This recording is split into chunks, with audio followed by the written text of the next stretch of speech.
Bueno, pues durante más de una década, Siria ha sido el escenario de una de las crisis humanitarias más terribles de nuestro tiempo, la verdad. Así que vamos a meternos de lleno en el inmenso coste humano que han supuesto estos 13 años de conflicto.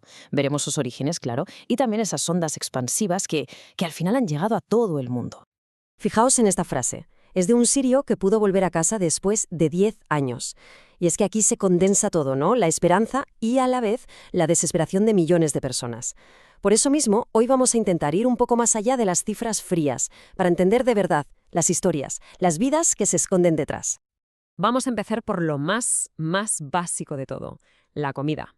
En pleno 2024, casi 6 millones de personas, ojo, dentro de Siria, necesitaban ayuda alimentaria, pues simplemente para poder sobrevivir.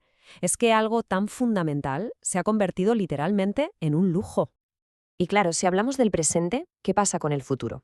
Pues mirad, 2,4 millones de niños sirios no están yendo al colegio. Y esto no es solo una estadística, ¿eh? Estamos hablando de una generación entera a la que básicamente se le está robando la oportunidad de reconstruir su propio país. Y este dato, la verdad, es que lo resume casi todo. El 85% de los hogares en Siria no llega a fin de mes. Es que la guerra sencillamente ha pulverizado la economía y ha dejado a la inmensa mayoría de la población en una situación de vulnerabilidad extrema.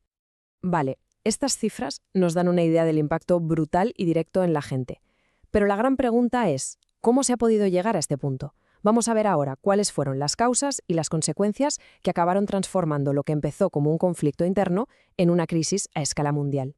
Claro, para entender lo que pasa hoy es que no queda otra que mirar atrás. Y hay que decirlo claro, el conflicto sirio nunca fue algo simple.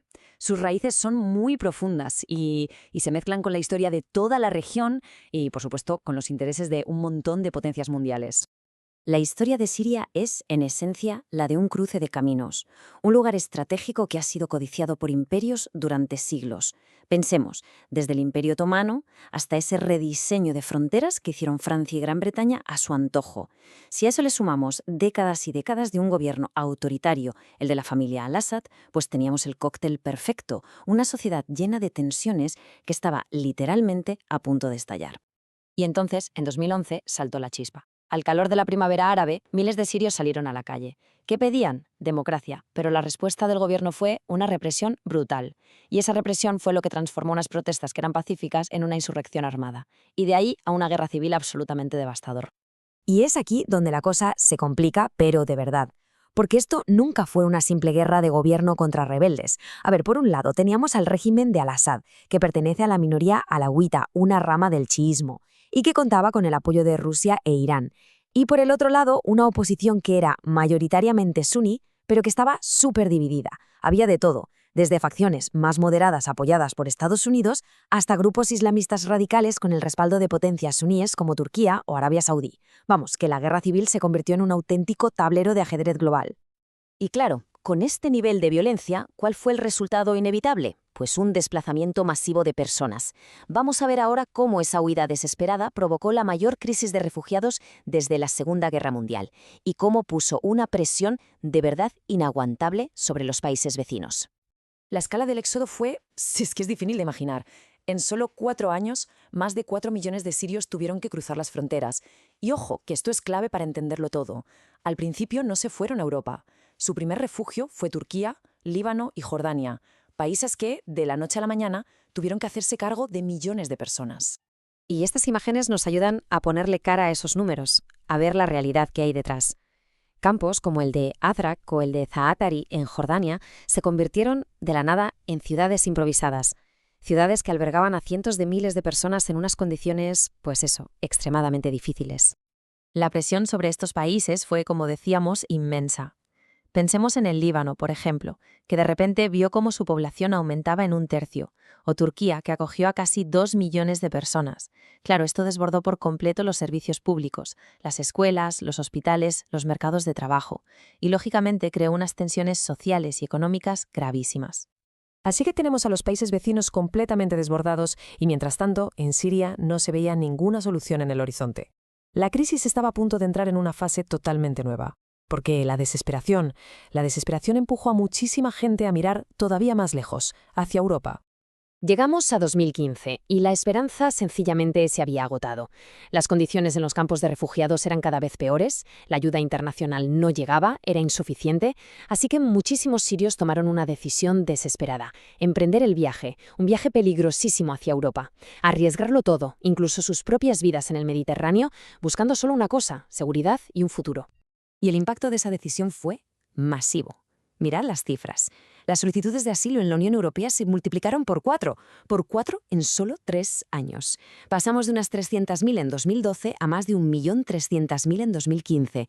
De repente, Europa se encontró con una crisis humanitaria en sus propias fronteras. Pero claro, esta llegada masiva de gente no solo creó una crisis humanitaria en las fronteras de Europa, también provocó unos desafíos internos enormes. Los países tuvieron que aumentar de forma drástica el gasto público para poder gestionar la acogida, la vivienda, los servicios sociales. Y esto, como sabemos, generó un debate político intensísimo que, sigue abierto a día de hoy. Y así llegamos a hoy. Después de 13 largos años, puede que la guerra a gran escala haya bajado de intensidad, sí, pero las cicatrices son increíblemente profundas. Y la gran pregunta sobre cómo reconstruir un país entero, una sociedad entera, pues sigue ahí, en el aire.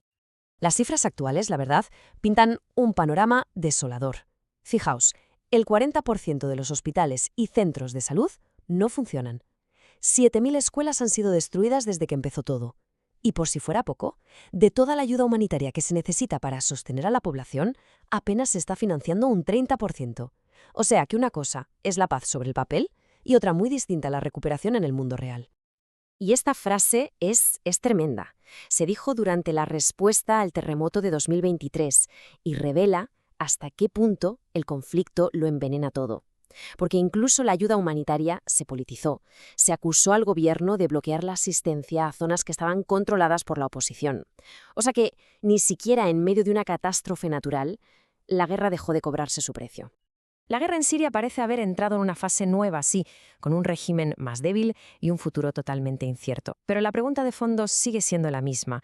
¿Puede una generación que lo único que ha conocido es la guerra, la pérdida y el exilio, puede esa generación encontrar la manera de reconstruir, y no solo reconstruir edificios, sino reconstruir la confianza, la sociedad, la esperanza en un futuro para Siria? Esa es la gran pregunta, y la respuesta, por desgracia, aún está por escribirse.